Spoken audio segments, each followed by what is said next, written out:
Exterior. A doorway on 28th Street between Broadway and 7th Avenue at 2 p.m. in the afternoon, fall season in 1990. The scene slowly fades in on an empty doorway. Francis Kelly enters the scene and steps in the doorway, looking down at his watch impatiently, when his attention is grabbed by a cry from a distant passing pedestrian. Nick!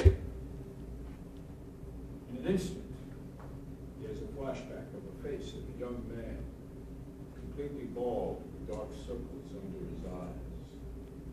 Then back to the present, when he looks down at his watch, he hears the pedestrian call again. Hey, Nick! He flashbacks again to a time 2 years before, where his friend Nicholas Angelette is sitting up in his bed, suffering from the devastating effects of chemotherapy. Interior. The Marlborough Housing Project, springtime of 1988. This is a flashback in this character's mind.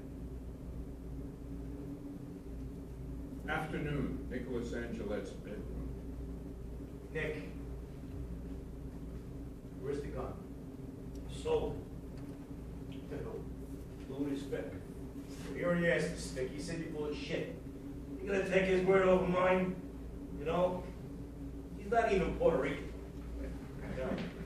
Really Irish Italian. It's because he talks with that that illiterate Spanish accent. Look at that, he doesn't even know a fucking word of Spanish. It's gutsy looking motherfucker. That's what I mean. Gives my people a bad name. He's not even Hispanic. Hey, regardless, Nick, where's the gun? Granny, you know how much time they gave me? Huh? Do you? They gave me 50-50 chance. Yeah, but listen, 50-50 is better than 70-30 and 90-10 for that matter. Look, you just got to keep on fighting all the way. I know. You know what they did to my mother, right? Yes, I do. They cut her legs off, Franny. And she died anyway. You're going to start dissecting me? No, I don't. Okay. It's just, like, look, remember Iggy? He was here the other day. Yeah, well, we all had him as good as dead, and now look at him now. He's back to work. It's like it never happened. Iggy's cancer wasn't hereditary. Yeah, but still, look, how you feeling right now? How am I feeling right now? You really want to know how I feel right now? Exterior, 28th Street doorway. You return back to the doorway without a fraction of a second being lost when Kelly's dream state is broken by the interruption of one sentence. What's up? Nothing much. You waiting for Modi? Yeah. Been waiting long? About 25 minutes. Did he say how long he was going to be? 10 minutes. Ain't that always the shit? I tell you 10 minutes. Yeah, tell me about it. And no matter how long they take, 2-3 hours, you'll always wait. Rain, no snow, no... Yeah, look, I don't need to be reminded of it, right? I hear you. You're from Brooklyn? Yeah. Me too. Let me guess, Bensonhurst. Yo, what's with all the 20 questions? Why? You look like a cop, that's why. Yeah, well, don't you think I make a pretty bad undercover cop if I look like one? Not if that's what you want everyone to think. What if I... Come on, please. Yo, what can I say? You look too clean cut. How long have you been getting high? Long enough, all right? And too long. I hear that. And that's what I'm trying to say. You don't look the type. Yeah, well, maybe that's because I'm not the type. What type is that? Crackhead. That's what. Did I say you look like a crackhead? You said the type. Now I know what the hell else were you insinuating. Sorry if I insulted you. True. Just because you're standing in the doorway waiting desperately to buy crack doesn't make you a crackhead. What are you fucking smartass? don't be fucking with my head, all right? I ain't no mood. You hear me? All right, man, no problem. I ain't looking for any trouble. Just let me ask you something. How long have you been on this mission? 2, 3 days? Yo, who the fuck are you? Me? Who am I? A friend, man. That's who. Someone you can really use right now. Yeah, please, look, don't tell me you're one of these Jesus freaks. Nah, man, I ain't gonna get all religion on you, but I do believe in a higher power. How about you? Why don't you go peddle that shit to the people who are looking for it, and do not waste your time with me, especially when I don't need it. Or you don't think so? You know what the noun is? Yo, look, I ain't no fucking, like I said, I ain't no mood. You think I don't know what you're going through? You're just dying for the next day. You wait hours for that motherfucker. Run for days, then all your money. Make up all kinds of lies and excuses, all for that next day. Yeah, well, you know what, then if you know so much, then you know enough to leave me alone. Yeah, but you don't have to be that way, man. Okay, come, take a walk with me, come on. Take a walk just down the block. Get the fuck out of here. Come on, man. I see you guys out here all the time, running around like mindless zombies. What do you got? What do you got here? Your next day could be your last. Yeah, what do you got for me? Salvation. I told you, bro, spare me the fucking bullshit. You don't believe in God, do you? What the hell does anybody know about God? I believe in God. Yeah, like I said, what the hell does anybody know about God? I know God. God saved me. That remark, instantly Kelly shoots back to the time with Nick. We're in Nick's bedroom the same time as before, only a few moments later. Kelly and Nick are sitting by the window of his bedroom smoking marijuana.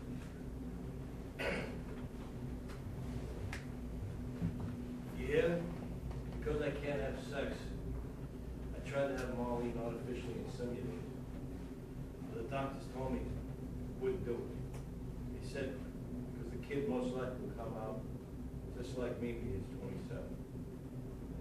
He'd probably go through the same thing now because my mother had it when she gave birth to me. Yeah, but Nick, look, if you think you're gonna die, how do you leave her by herself with a kid? You know? How's she gonna start a new life? And what? That's it?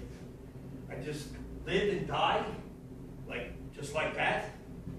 Like a cockroach on a windowsill? Nothing to be remembered by? Everybody's always gonna remember you. Ah, please. What's that supposed to bring me comfort? Nobody really understands. They can't. I'm 27 years old. What do I got it for? Look, my brother was 27 when he died. And what was it all for? Shit, I wish I could tell you. Yeah, that's right. I'm sorry. The other brother, too. 5 years old. Christmas Eve, too. Damn. How's your mother? It's okay, look.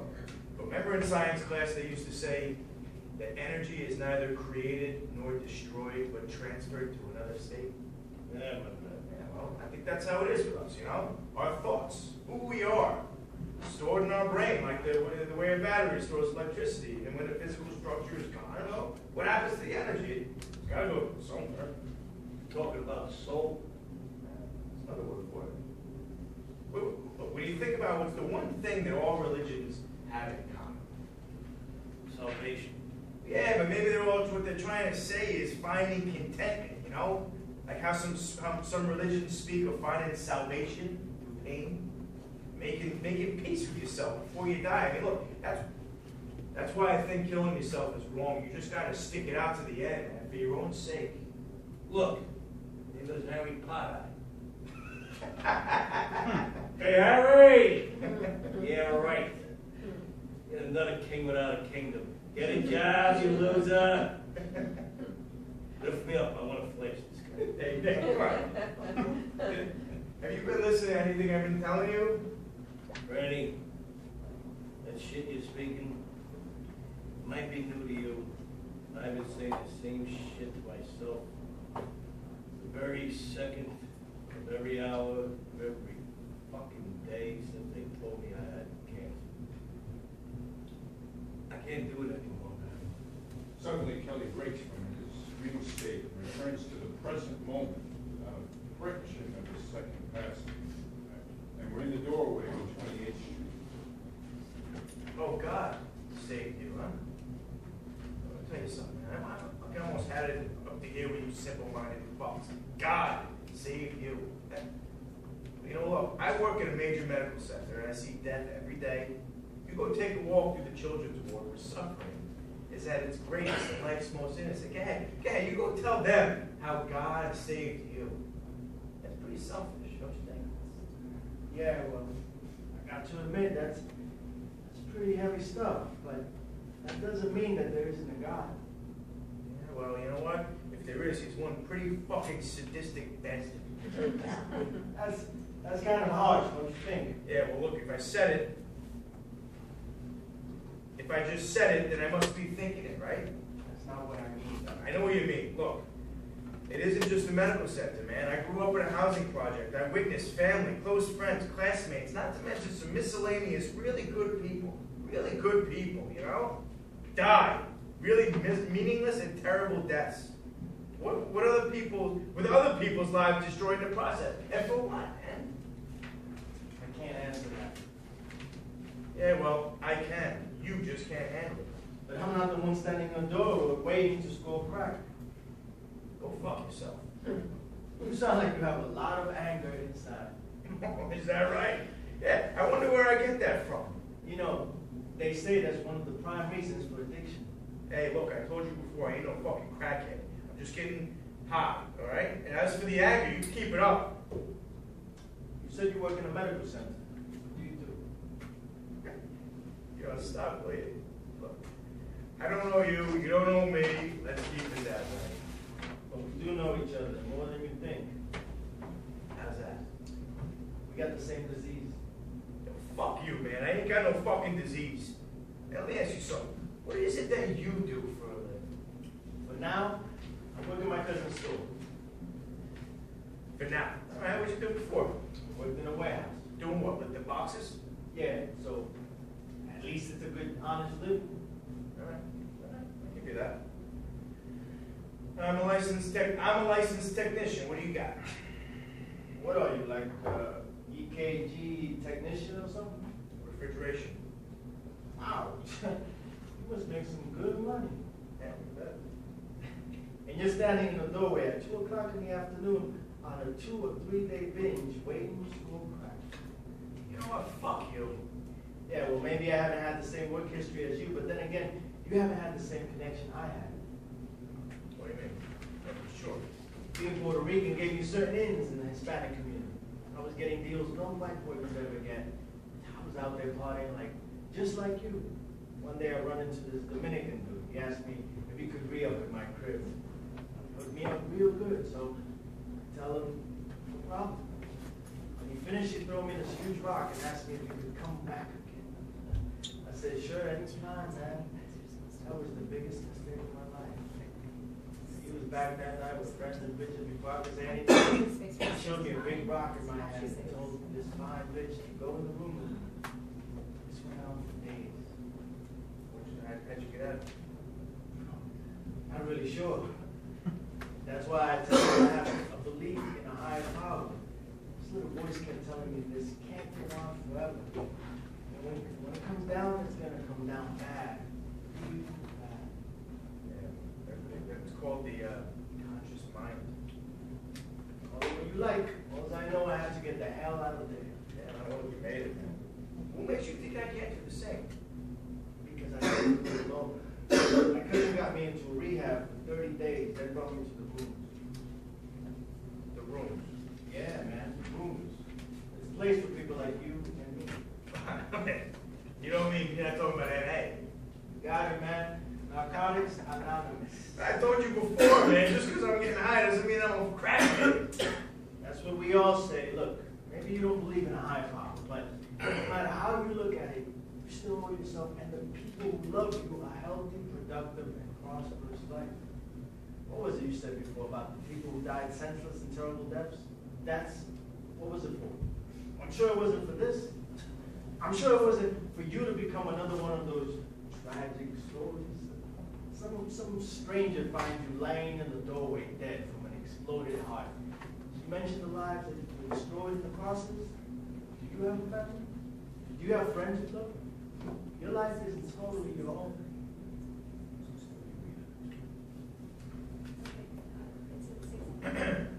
Nick. Where's the gun, Nick? You gonna keep breaking my balls about that? Yeah, because what do you need it for? It ain't nobody's business. All right, maybe if you give it up on yourself, why don't you stop and think other people will be destroyed by your actions, man? Instead of asking me about my mother, why don't you think about your grandmother, the woman who raised you from birth, who now's got to watch him die, the same cancer that killed her husband, her sons, her daughter, the grandson who's done so much for her, more than anybody else has done in her entire life. Tell me, does she deserve to come in here and find you with your fucking head blown off? Huh? Your brains splattered all over the walls. Not to mention somebody's gonna have to clean that shit up. I mean, tell me, does she deserve that? Now, how about Marlene, your girlfriend? Sorry to say, Nick, but your life isn't totally your own, man. You gotta stop and think of the people that you're leaving behind, bro. You know, by the time you make so much sense, I feel like choking.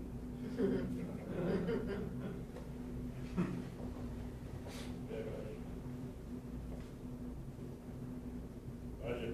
Yeah, I want you. Kelly returned to the thoughts. Exterior, Kelly returns his thoughts to the present, where not even a fraction of a second has passed. Exterior, 28th Street, doorway. It's funny, no one said the same thing to somebody else. It's always that way, man. We see others' faults by our own. Well, I know you just try to do the right thing and believe me, that I appreciate it, I do, I swear to God. It's just that I feel it's something that Got to get to the next shit. I know. We're powerless. and if you All know, right, man. I said my piece. But let me give you this. well, where is that? It's a list of meetings all around the 5 boroughs, 24/7. Yeah, well, like I said, I appreciate it, bro. It's not for me. You might not think that now, but there's gonna come a time when you run out of money, friends, and most of all, lives. And these people and their meetings are the only thing you have left. The only place where you'll find real sanity, real security. I'll tell you what. I'm gonna write my name and my own phone number on top of the book. You can call me anytime, from any place, and I'm there for you. Hear me, man? How about I leave it over here? I'm gonna leave it under this bottle. If you want it, you can take it. I got a slip now. Oh, by the way, what's your name? Francis. All right. My name is Juan. Hope to hear from you. Francis? Yeah, okay. Juan Sanchez walks off and exits from the scene. Kelly looks around and then down at his watch. Looks up and starts to think back to Nick's bedroom. Nick's bedroom the same time as before, only a few moments later. Oh yeah, you heard of tough love? I'm gonna start by taking this whole fucking room apart, piece by piece. Let's start with the closet, who knows what we might find. Kelly pulls back the curtain. All right. That's enough. You always was a stubborn bastard. Probably Irish boy. Alright, so what's it gonna be? Nick points to the dresser. Get something to the dresser. Kelly walks over to the dresser, bends down, feels underneath. It's over to the left side. Kelly gets up, lifts his shirt, sticks the gun in his pants. Yo, why do you still have this old piece anyway? I guess when I was a kid, you know, not having a father, any older brothers, I just figured as long as I had it, I wouldn't have to worry about anybody getting over on me. And I guess after having it for so long, it just became hard to throw away. I wasn't going to use it, really. I wasn't. It's just, I hate everybody keeps telling me know, I used to be a master of my own destiny. And now, look at me. I look like a skinny Uncle Fester. I can't even wipe my own ass anymore. Yeah, well, sometimes, Nick, you gotta be grateful you got people around you who love you, man. Willing to wipe your ass for you. Yeah, I know. Look, I don't mean to be rude, but that joint made me tired. Yeah, sure. Don't sell that gun to the spick. My luck, he'll kill somebody with it, and then I'll get yanked out of heaven on a conspiracy after the fact charges, like attorney handcuffed. Don't worry, I'll throw it in the corner out of the creek. Hey, listen. I'm gonna stop in tomorrow, okay? Nick holds on to Franny's hand with both his hands. One thing, you remember when you got hit by a car? What do you mean? But when I was 11? Yeah. I'm sorry I ran. It's just that the way you went flying through the air, I thought you were. I never should have ran. Everybody ran that day. I mean, if anything, I should have sued. Hey, get some sleep. Kelly bends farther down and gives Nick a hug and a kiss on the cheek. Granny, I really don't want to die. Yeah, well, I'm really glad to hear that. I'm gonna see you tomorrow. All right, see you tomorrow. Love you, man. Love you too. As Kelly leaves the room, he switches off the light as he shuts the door. We're outside on the 28th Street doorway. Kelly stands for a moment looking around, then he spots the dealer, reaches into his pants pocket, comes out with money. He counts it, folds it up into a small square for easy exchange. As he steps out of the doorway, he looks down at the pamphlet, takes 2 steps, and then stops. He turns around, he picks up the pamphlet, folds it up, and places it into the inner pocket of his jacket, and then makes off fast to catch up with the dealer. We're left with the empty doorway when suddenly an unknown person steps into the doorway and lights a cigarette, looks around then, and then down at his watch impatiently, and takes a draw on his cigarette. Scene slowly fades out to black. The end.